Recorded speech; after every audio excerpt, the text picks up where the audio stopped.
حضرت بلال حبشی رضی اللہ تعالی عنہ صحابی رسول، عاشق رسول، غلام رسول،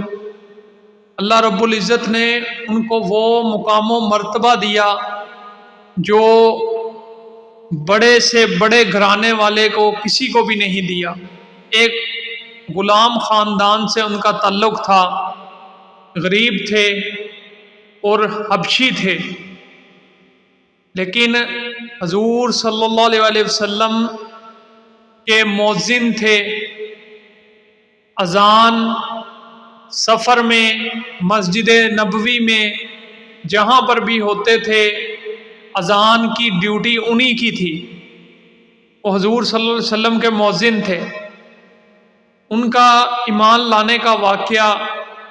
بڑا ہی پیارا ہے۔ حضور صلی اللہ علیہ وسلم نے جب تبلیغ کا عمل شروع کیا، لوگوں کو اللہ کا تعارف شروع کرایا، اپنی نبوت کا اظہار فرمانے لگے لوگوں پہ، تو آپ صلی اللہ علیہ وسلم کا معمول تھا کہ رات کو اکثر گشت کیا کرتے تھے، لوگوں کے حال حوال معلوم کرتے تھے۔ تو رات کو حضرت محمد صلی اللہ علیہ وسلم ایک گھر کے قریب سے گزر رہے تھے تو رونے کی آواز آئی، تو آپ وہیں پہ رک گئے، تو دیکھا وہاں ایک حبشی غلام بیٹھا چکی پیس رہا ہے اور ساتھ رو رہا ہے۔ تو نبی پاک صلی اللہ علیہ وسلم جو غریبوں کا، یتیموں کا، مسکینوں کا سہارا تھے، وہ ان سے برداشت نہ ہوا، اندر تشریف لے گئے اور اس سے پوچھا کہ کیوں رو رہے ہو؟ تو حضرت بلال کہنے لگے کہ آپ کون ہیں؟ حضور صلی اللہ علیہ وسلم نے فرمایا کہ میں تمہارا خیر خواہ ہوں، تو میں تمہیں یہ تمہاری تکلیف دیکھ کے میں تمہارے پاس آیا ہوں۔ تو وہ کہنے لگا کہ میری تکلیف تو ہر بندہ دیکھتا ہے،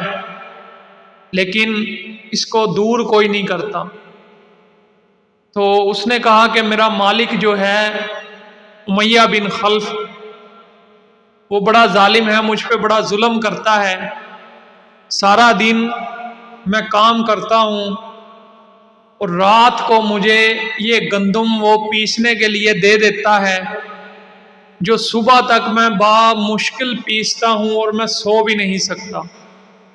اور اب مجھے بہت تیز بخار ہو رہا ہے، تکلیف ہے، اس میں اپنے دکھوں کے اوپر میرے آنسو نکل رہے ہیں اور میں تکلیف سے رو رہا ہوں۔ تو نبی پاک صلی اللہ علیہ وسلم فوراً تشریف لے گئے اور ایک گرم دودھ کا پیالہ لے کے آئے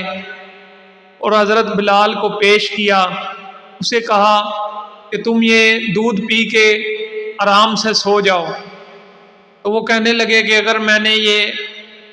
گندم کو نہ پیسا تو میرا مالک مجھے بہت مارے گا۔ تو حضور صلی اللہ علیہ وسلم نے فرمایا کہ تم آرام سے سو جاؤ، تمہیں یہ صبح پسی ہوئی ملے گی۔ تو حضور صلی اللہ علیہ وسلم نے اس کو سلا دیا اور خود گندم پیسنے لگے۔ تو صبح جب وہ اٹھا تو وہ ساری گندم پیسی ہوئی تھی، تو وہ بہت خوش ہوا۔ تو اگلی رات پھر حضور صلی اللہ علیہ وسلم تشریف لائے تو دیکھا وہ پھر گندم پیس رہے تھے، تو نبی پاک صلی اللہ علیہ وسلم نے پھر اس کو سلا دیا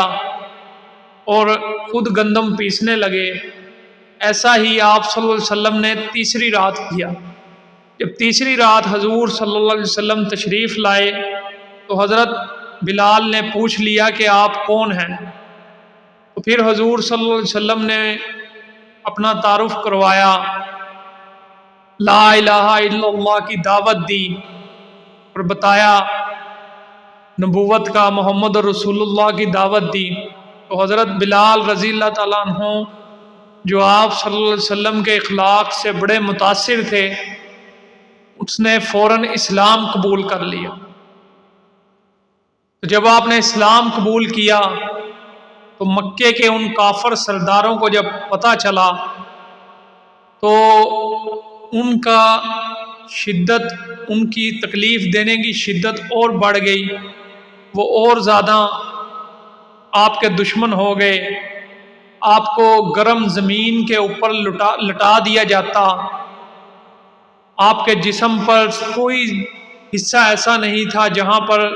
زخم تکلیف نہیں تھی، آپ کو گرم ریت پر لٹا کر اوپر پتھر رکھ دیا جاتا اور باری باری اس زور سے، شدت سے آپ کو مارا جاتا، عذاب دیا جاتا کہ وہ خود تھک جاتا تھا، اور انہوں نے باریاں لگائی ہوئی تھی۔ امیہ بن خلف جب تھک جاتا اسے کہتا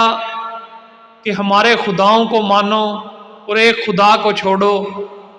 لیکن قربان جائیں حضرت بلال پہ اتنی تکلیفیں اور شدت سہنے کے باوجود آپ کی زبان سے صرف احد احد ہی نکلتا تھا۔ تو وہ جب امیہ بن خلف تھک جاتا تو ابو جہل آ جاتا، ابو جہل تھک جاتا تو ابو سفیان آ جاتا، تو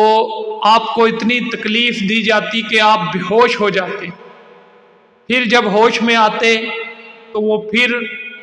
مارنا شروع کر دیتے۔ تو حضور صلی اللہ علیہ وسلم بڑے رنجیدہ تھے آپ کی اس حالت پہ، تو آپ نے فرمایا کہ کون بلال کو خرید کے آزاد کرے گا، کون ہے جو جنت خریدنا چاہتا ہے؟ تو حضرت ابو بکر صدیق رضی اللہ تعالیٰ عنہ نے فرمایا کہ میں حاضر ہوں۔ تو حضرت ابو بکر صدیق رضی اللہ تعالیٰ عنہ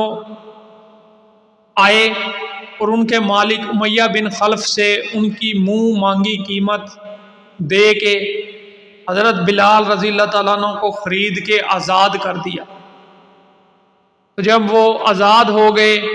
تو وہ حضور صلی اللہ علیہ وسلم کی خدمت میں آ گئے، اور پھر ساری زندگی آپ نے حضور صلی اللہ علیہ وسلم کی خدمت میں گزار دی۔ آپ کا بڑا مقام و مرتبہ تھا۔ آپ حضور صلی اللہ علیہ وسلم نے فرمایا کہ جب میں جنت میں داخل ہوں گا تو میری سواری کی جو رسی ہے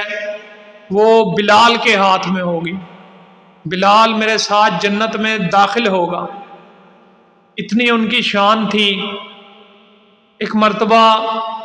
حضرت عمر رضی اللہ تعالیٰ عنہ کے پاس ابو سفیان اور ایک اور صحابی تھے، وہ آئے تو حضرت عمر رضی اللہ تعالیٰ عنہ کچھ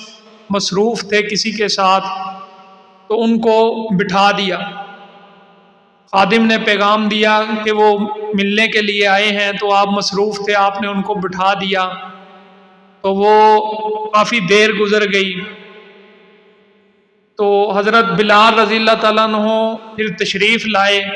تو حضرت عمر رضی اللہ تعالیٰ عنہ کو جب خادم نے بتایا تو حضرت عمر رضی اللہ تعالیٰ عنہ فوراً ان کے استقبال کے لیے باہر دروازے پہ آ گئے۔ تو ابو سفیان بڑا حیران ہوا کہ ہم سردار اونچے خاندان کے، اس نے ہماری قدر نہیں کی، تو یہ غلام کے لیے فوراً اٹھ کے دروازے پہ اس کے استقبال کے لیے آ گیا۔ ابو سفیان کے ساتھ جو ایک دوسرے صحابی تھے وہ کہنے لگے کہ اس میں ہمارا ہی قصور ہے، حضرت بلال رضی اللہ تعالیٰ عنہ دعوت حضور صلی اللہ علیہ وسلم نے ہمیں بھی دی تھی اور اسے بھی دی تھی، اس نے ایمان لانے میں جلدی کی، یہ بدری صحابی ہے اور ہم نے ایمان لانے میں تاخیر کر دی، بے شک یہ اسی سلوک کا مستحق ہے۔ تو بڑی ان کی شان تھی حضرت بلال رضی اللہ تعالیٰ عنہ کی۔ حضور صلی اللہ علیہ وسلم کے وصال کے بعد ان کا مدینہ منورہ میں رہنا بڑا مشکل ہو گیا تھا، تو انہوں نے محبت چونکہ ان کو بڑی تھی حضور صلی اللہ علیہ وسلم سے، انہوں نے پھر جہاد کی نیت کی باقی زندگی اپنی جہاد میں گزارنے کے لیے مختلف سفر کیے۔ ایک مرتبہ دمشق میں ان کا قیام تھا کہ حضور صلی اللہ علیہ وسلم کی خواب میں زیارت ہوئی، تو حضور صلی اللہ علیہ وسلم نے ارشاد فرمایا کہ بلال، کیا بات ہے کہ ملنے کے لیے بھی نہیں آتے، ہم سے دور ہو گئے ہو؟ تو حضرت بلال رضی اللہ تعالیٰ عنہ فوراً دوڑے اور فوراً مدینہ منورہ پہنچے اور حضور صلی اللہ علیہ وسلم کے روضہ اقدس پر بیٹھ کر رونا شروع کر دیا۔ ادھر سے جب شہزادوں کو پتہ لگا، حسن حسین آ گئے، انہوں نے بلال رضی اللہ تعالیٰ عنہ سے اذان کی فرمائش کر دی، تو شہزادوں کی فرمائش ایسی تھی کہ ٹالی نہیں جا سکتی تھی، تو حضرت بلال رضی اللہ تعالیٰ عنہ نے اذان شروع کی۔ تو جب بلال کی اذان مدینے میں گونجی تو سارے مدینے میں کوہرام مچ گیا، سب کو حضور صلی اللہ علیہ وسلم کے زمانے کی یاد ستانے لگی اور پورا مدینہ شہر دوڑ کے مسجد نبوی میں آ گیا۔ تو جب آپ اشہد ان محمد رسول اللہ پر پہنچے تو آپ کی ہچکیاں بند گئی، کیونکہ جب آپ یہ پڑھا کرتے تھے تو آپ کی نظر حضور صلی اللہ علیہ وسلم کے چہرہ انور پر ہوتی تھی، تو آپ کی رو رو کے ہچکیاں بند گئی، بمشکل اذان کو پورا کیا، پھر وہاں سے واپس تشریف لے گئے اور دمشق میں ہی آپ کا سن 20 ہجری کو انتقال ہوا۔ جب آپ کا انتقال ہونے لگا تو آپ بڑے خوش تھے، آپ نے غسل کیا، سرما لگایا، خوشبو لگائی، تو آپ کی بیوی بڑی حیران تھی، رو رہی تھی، پریشان تھی کہ آپ کی طبیعت بہت زیادہ خراب تھی، تو آپ مسکرا رہے تھے، تو آپ کی بیوی نے کہا کہ ہائے تکلیف، ہائے مصیبت، تو بلال رضی اللہ تعالیٰ عنہ نے کہا کہ تو پاگل ہو گئی ہے، آج تو میرے لیے عید کا دن ہے، آج تو میرے لیے خوشی کا دن ہے، آج میں اپنے آقا کے پاس جانے والا ہوں، آج میں اپنے دوستوں میں پہنچ جاؤں گا، آج سے میں ان کی مجلس میں بیٹھا کروں گا۔ تو میرے بھائیوں، ہماری کامیابی کا جو معیار ہے، ہر بندہ چاہتا ہے کامیاب ہونا، ہر انسان چاہتا ہے کامیابی، تو کامیابی جو ہے وہ حضور صلی اللہ علیہ وسلم کے طریقوں میں ہے، آپ کے طریقوں کے علاوہ کسی چیز میں کامیابی نہیں ہے۔ کیسر و کسریٰ بادشاہ جو گزرے ہیں، آج ہمیں ان کا نام بھی نہیں معلوم، یہ ان کے لقب ہیں، کتنی ان کے پاس دولت تھی، آدھی آدھی دنیا پہ انہوں نے حکومت کی اور آج کوئی ان کا نام نہیں جانتا۔ لیکن بلال رضی اللہ تعالیٰ عنہ جنہوں نے عشق رسول میں اپنا سب کچھ لٹا دیا، ان کا نام قیامت تک زندہ رہے گا۔